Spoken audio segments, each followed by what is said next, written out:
Look left, look right, make sure there aren't any cars. How many times have you had to watch out for vehicles in your neighborhood? Residents in Mimico decided it was time to stop looking over their shoulders and start taking road safety into their own hands. Bordered by the busy Gardiner Expressway, Mimico-Queensway has seen a lot of traffic spill into its neighborhood streets over the years. In 2015, residents decided to speak out against speeding vehicles. 9 years later, the Mimico Neighborhood Mobility Plan is now underway. It includes traffic calming measures like adding speed humps, reducing speed limits, increasing signage, and adding road design improvements like curb extensions.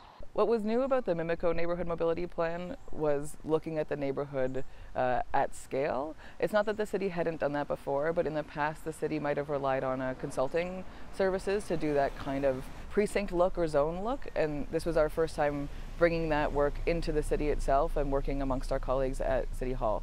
But it wasn't an easy road getting here. Residents first spoke to former city councillor Mark Grimes.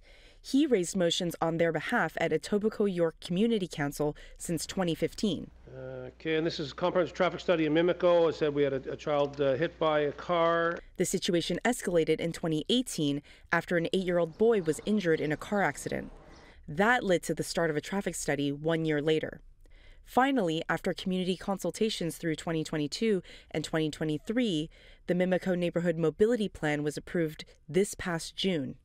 This was very much a community grassroots-led initiative.